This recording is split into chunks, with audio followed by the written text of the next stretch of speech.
Oh, tanggal 20. Nah, itu yang ini saya mau belum tahu ini KKN-nya ini mulai dilaksanakan itu dari tanggal berapa sampai tanggal berapa ibaratnya.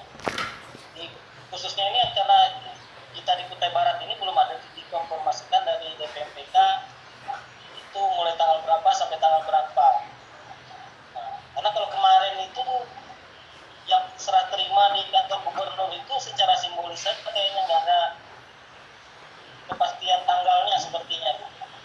Nah, iya Pak, kalau kepastian tanggal kami juga belum dapat jelas kepastian tanggalnya, tapi cuma bulannya gitu Pak. Mulai di bulannya. Iya, berakhir itu di Agustus kalau tidak salah. Dimulainya mulai pertengahan Juli ini Pak. Pertengahan Juli ya. Nah, itu ya supaya kan apakah yang saya pikirkan itu takutnya nanti apakah perlu diatur absennya, perlu dibuat kan nanti kan takutnya pembimbing kalian lagi nanti yang dari Unmul menanyakan kehadiran kalian gitu kan. Nah jadi supaya kita kan kami dari sini juga dari kelurahan juga bisa membantu. Apakah kalian ada buku panduannya atau gimana? Kalau buku laporan itu. Laporan kalau saya dulu pengalaman saya tuh kami ada buku panduan waktu kami dulu KKN. Waktu saya dulu kalau nggak salah saya 2001 saya KKN. Kami itu ada model buku panduan. Tapi nggak tahu ya angkatan yang baru nih karena kan semakin lama kan semakin berubah kan. Adanya cuma kayak buku PDF gitu sih Pak. Iya, dapat PDF fisik nggak ada Pak. Nah ya itu kalau dia berupa PDF bagaimana cara pengisiannya itu juga yang saya ini belum tahu juga karena saya masih menunggu informasi dari DPM maupun dari Unmul juga bagaimana bantuannya kan. Kalau kami dulu kan di buku panduan itu kan ada harinya, ada tempat untuk penilaiannya mahasiswanya itu seperti itu. Jadi kan enak tinggal nilai ada di buku itu gimana penilaiannya, nilai mahasiswanya itu dapat A, K, B, K, C, K gitu kan. Iya Pak. Untuk sistemnya sendiri Pak sampai sekarang masih simpang siur Pak untuk KKN tahun ini Pak. Ya ini kan nama perdana istilahnya ini KKN online. Iya. Jadi juga sistemnya kayak juga gitu sih Pak. Iya. Soalnya tanya ini rata-rata setiap DPL itu beda cara kerjaannya kadang. Iya. Kalau DPL kami suruhnya lewat laporan itu kayak buat blog gitu kan, lewat blog. Nah ada juga dari kelompok lain ada yang buat dari Word buat publish sendiri, ada juga yang langsung isi ke web KKN gitu. Jadi beda-beda semua, jadi kami juga bingung gitu.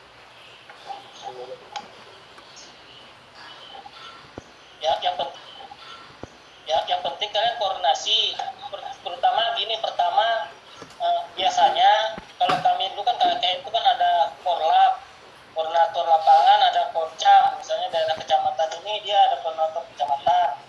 Nah jadi disinkronkan supaya kalian kan di kelurahannya tersendiri sudah nanti di tingkat kecamatan ada koordinatornya. Nah siapa koordinatornya jadi mungkin disamakan supaya nanti kerjasamanya lebih enak gitu. Apakah kalian sudah tahu ada pembentukan koordinator maksudnya koordinator kabupaten, di tingkat kabupaten ada koordinatornya, habis itu di tingkat kecamatannya ada koordinatornya, siapa yang jadi koordinator. Biasanya dipilih itu dari kelompok-kelompok KKN itu dipilih. Nah kan di kecamatan ini kan ada berapa kelompok KKN gitu. Di kampung misalnya di Kelurahan Parutongko, di Kelurahan Simpang Raya, di Kampung Asa, misalnya situ kan ada di Kecamatan Parutongko ada misalnya ada 6 kelompok KKN. Di situ nanti dipilih salah satunya sebagai koordinator kecamatan. Nah dia yang menghubungi semua kelompok, bertanggung jawab untuk semua kelompok mahasiswa KKN yang di kecamatan, tingkat kecamatan. Nanti ada lagi yang di tingkat kabupaten lagi. Seperti itu kalau angkatan kami dulu. Udah tahu yang sekarang ini nanti kan, sekarang websitenya ya. Iya. Kita share di grup nama websitenya. Nanti kalian bisa lihat di situ pegawai-pegawainya, lurahnya, apa namanya, profil kampungnya, profil kelurahannya bisa kalian lihat di situ. Cuma itu belum terupdate lagi karena yang tenaga untuk mengerjakannya itu kami kekurangan. Makanya sebenarnya Itu tahun kapan, Pak? ya Tahun Halo? kapan? tahun apanya? Websitenya itu tahun 2014. Nanti ada saya share atau saya kirim. Itu masih aktif sih, bukan website sih sebenarnya, blog website. Karena kalau jadi website kan dia harus apa namanya, ada pembayarannya setiap bulan ibaratnya. Iya. Blog. Nah, ini ambil yang gratis saja ini blog website.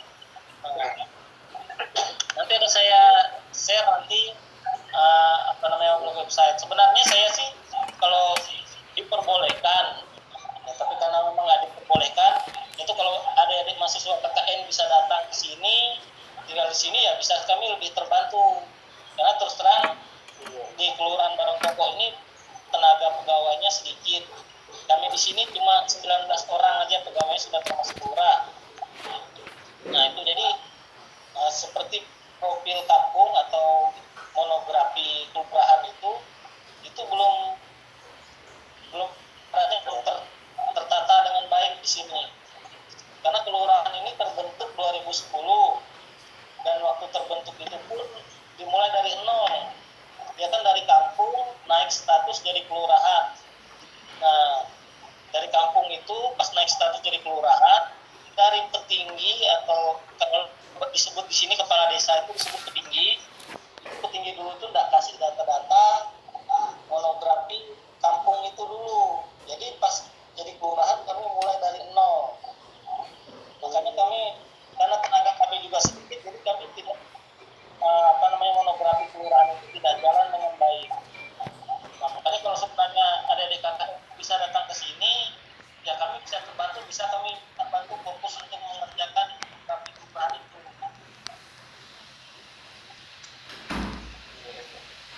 Nanti mungkin kalau kita ngerti sudah ahli, ada yang ngerti masalah blog website, nanti saya share apa namanya passwordnya, lalu apa namanya itu saya share apa-apa aja yang diperlukan untuk diisi di dalam situ.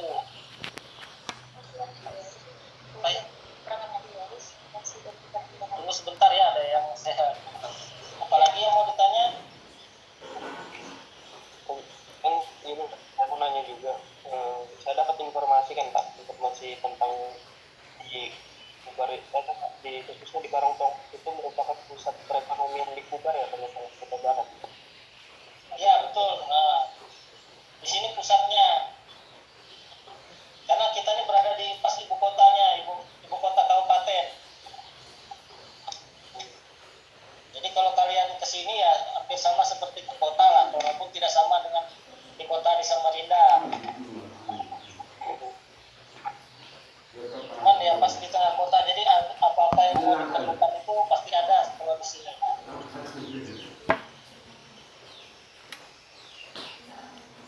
Apalagi?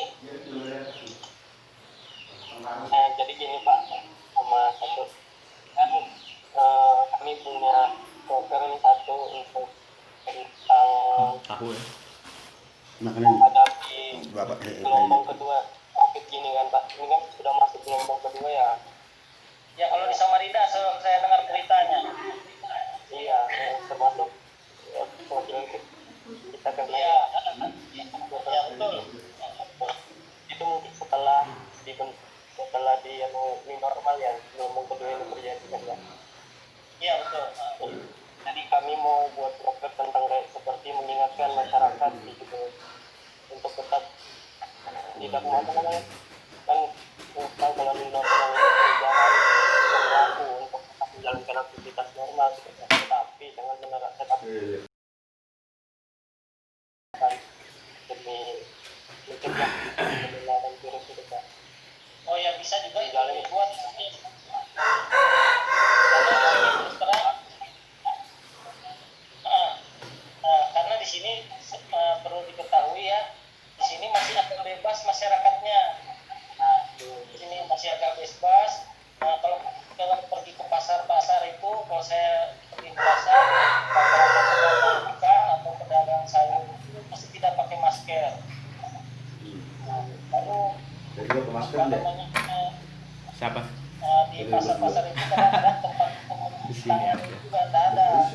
masuk ke itu dalam jadi itu bisa nggak ngomong. pakai cuci tangan ibaratnya melayani Semua orang di begitu loh.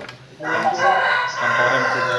Iya. Cuman ya puji Tuhan di sini tuh aman, masih agak aman lah kalau di Baru. Masalahnya semua orang Baru hidupmu belum di bulan ada di situ. kasus Iya, iya. positifnya, dan juga di sini sudah apa namanya Kutai Barat ini, dan yang positif itu ada 32 Kayak di Mulia dan sembuh itu sudah 29, jadi tinggal 3 orang aja lagi. Tinggal 3 orang aja lagi yang masih dalam perawatan. Kalau Barong sendiri, khususnya di Kelurahan Barong, sampai sekarang belum ada yang positif PCR atau swab test itu belum ada. Kemarin ada memang yang positif rapid test, ada positif, tapi pas sudah swab testnya dia negatif.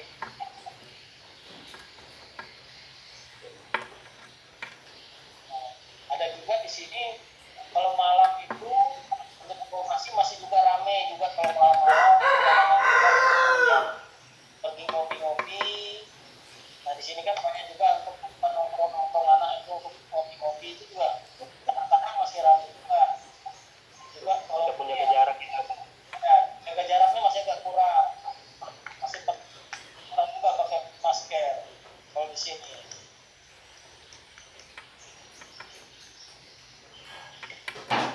Cuman ini kalau khusus di Kelurahan Barong ya, tapi kalau di beberapa kampung Kutai Barat ini dia ketat. Mereka tuh ada yang kalau orang luar masuk, kalau mereka nggak tahu ada bisa dikena sanksi, kena denda. Ada beberapa kampung itu ada yang pasang kemarin tuh ada yang sempat pasang portal nggak boleh masuk kampung itu. Kalau bukan orang kampung itu yang tinggal di situ. Kemarin sempat ya. Tapi sekarang sudah terbuka semua sih, sudah situasinya sudah mulai dibuka semua. Iya.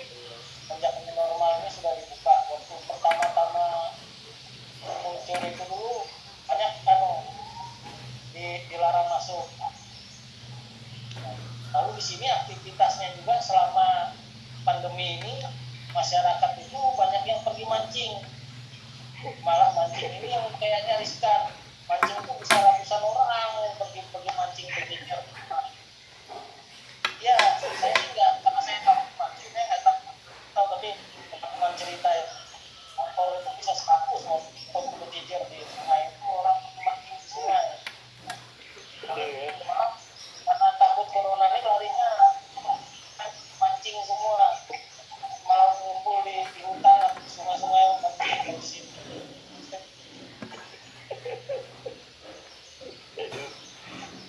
Nggak tahu kalau yang dari Mahulu mungkin ada cerita dia kalau dia pergi ke Mahulu sana. Mahulu itu kalau saya dengar tuh ya tinggal di ladang di hutan itu kalau saya dengar. Ya Kagus. Teman dia kan orang Pak. Itu masuk di berita di TV loh, kalau yang Mahulu itu sampai kena hijau itu gara lari ke hutan itu tinggal di ladang.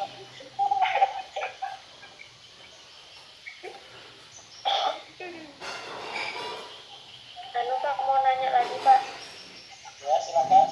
untuk potensi wisata ada banyak Kak Pak di sana?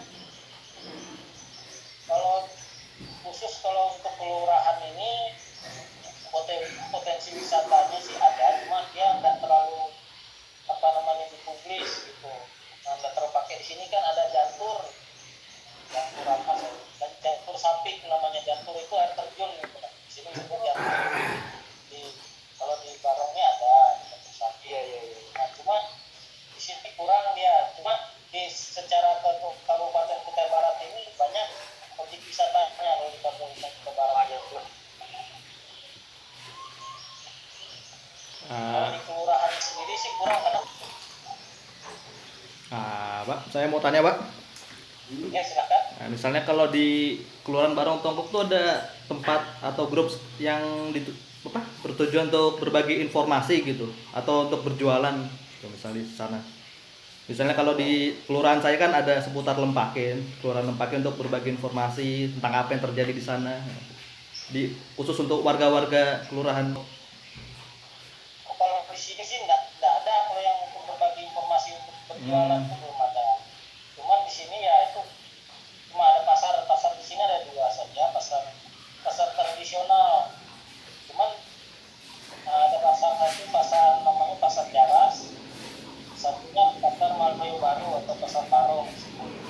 Nah, kalau pasar Jaras ini itu seperti tempat terpulak ibaratnya eh, dari pasar dari perpindahan pedagang pasar dari kecamatan Pelan, dari kecamatan Tering, kecamatan Tigang Biku, kecamatan Muarlawa itu datang ke pasar Jaras, pergi ambil ikan atau sayur baru dibawa lagi ke pasar mereka di kecamatannya masing-masing.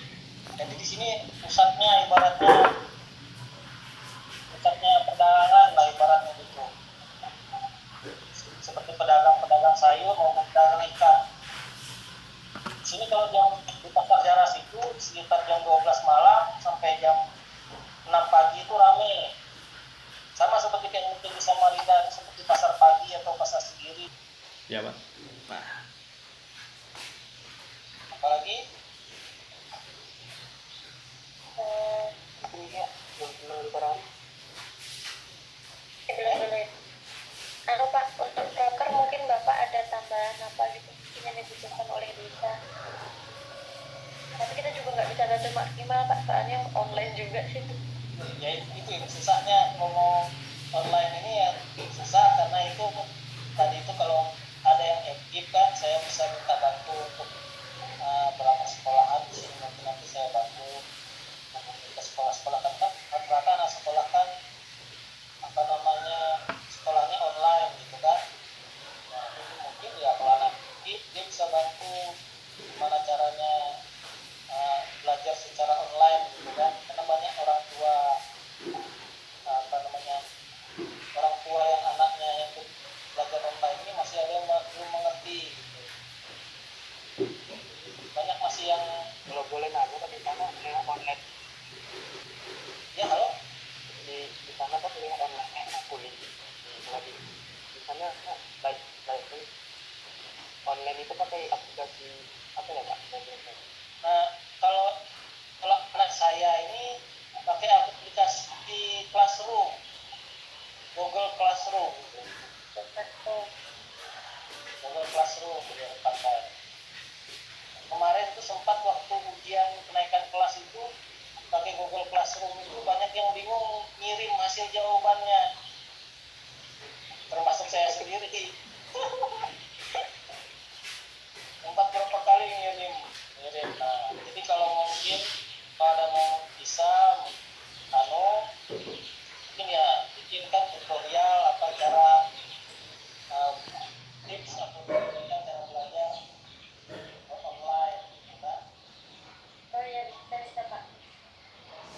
Nah ini kami terus terang saya berhalangan. Saya itu kan rencana kan dibawa jam 9:30 tadi itu kita ngobrolnya ini. Nah itu kebetulan tadi saya ini terus terang saya ini kebetulan pengurus di gereja di Kristus Raja Barongkoko. Nah kebetulan juga ada tadi tuh dari kantor Kementerian Agama Kabupaten Kutai Barat datangi ya situ tadi masa saya tinggal nah kebetulan mereka tuh tanya mana persiapan ibadah untuk di gereja. Kami dari pengurus gereja sudah siapkan protokol walaupun sampai sekarang kami belum melaksanakan ibadah karena masih menunggu SK dari Bupati karena kan Bupati Kutai Barat ini masih mengeluarkan kemarin mengeluarkan surat darurat bencana corona ini dari tanggal 20 Juni sampai dengan 21 Juli. Nah, kami tunggu lagi kalau tidak ada dikeluarkan lagi tanggal 21 Juli tidak ada dikeluarkan perpanjang baru kami bisa melaksanakan ibadah gitu, ibaratnya. Nah, jadi selama itu kami lagi mempersiapkan protokol-protokol untuk pelaksanaan ibadah itu tadi. juga rencananya nanti mau bikin apa namanya tutorial juga, karena udah sama lagi ibadahnya seperti zaman masih normal dulu kan, jadi berubah lagi karena Iya. nggak boleh salah tangan, nggak boleh apa namanya berdekatan, itu paksa harus buat tutorial. Saya mau nanya sedikit Pak, misalnya kami tongkong itu kan mencakup keseluruhannya Pak, pusatnya kan di Kutai Barat. Misalnya kami mau ngambil tentang kayak lebih mempublikkan tentang wisata di sana, itu apa boleh kami ngambil wisata yang di luar Dorong Tongkong, mungkin Pak, di tetangga di desa lain, mungkin lebih memperkenalkan wisata di sana. Inovasi yang bisa ditiru atau diterapkan di sini bisa juga dipakai. Kan kita kan perlu lihat inovasinya kan, inovasi yang wisata di tempat lain. Di sini sebenarnya sih banyak, kalau kita coba kita ya, kalau ada yang punya IG, coba lihat wisata Kubar, ada namanya IG wisata Kubar. Nah, bisa dilihat di situ objek-objek wisata di Kubar.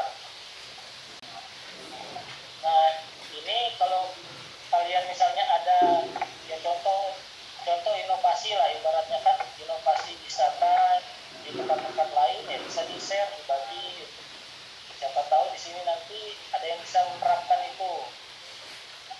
Itu bisa digunakan. Nah, ada juga kalau nggak salah ada yang dari pertanian, ada nggak ya kemarin ya? Di sini ada yang dari pertanian. Nah, itu mungkin kalau ada dari pertanian mungkin bisa bikin apa namanya tutorial seperti berternak, peternakan atau untuk karet. Di sini kan mayoritasnya masyarakatnya petani karet. Ya, itu bisa juga mungkin apakah tutorial atau caranya misalnya seperti membentuk pupuk pada tanaman itu, atau juga apa namanya, kalau rata-rata sih kalau di sini kalau sudah bicara menores sudah tahu rata-rata menores karet.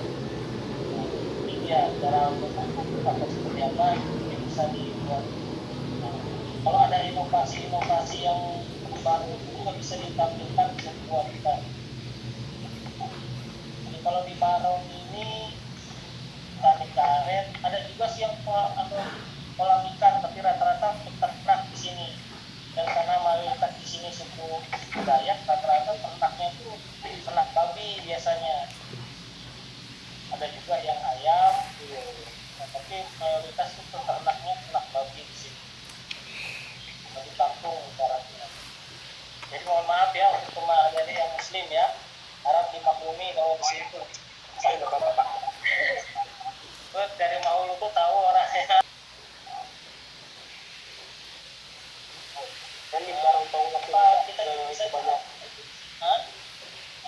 di Barong Tongkong apa? Barong Tongkong itu kan kebanyakan PNS ya, kayak Ya begitu. Kita di sini banyak pegawai. apakah setiap kantor itu mungkin di tempat pegawai tersebut sudah mempunyai SOP semua gitu Pak? Rata-rata sudah punya SOP semua. Termasuk kita kelurahan Barong Tongkok juga ada SOP-nya. Kita kelurahan Barong Tongkok juga ada SOP-nya. Cuman ya, nah ini mungkin juga bisa. Nanti saya coba tanya-tanya sama teman, apakah ada yang bisa mau dibuatkan format. Siapa tahu nanti ada yang bisa mau buat format pengetikan surat itu supaya dia bisa cepat gitu. Nah, ibaratnya tinggal klik langsung jadi gitu. Nah,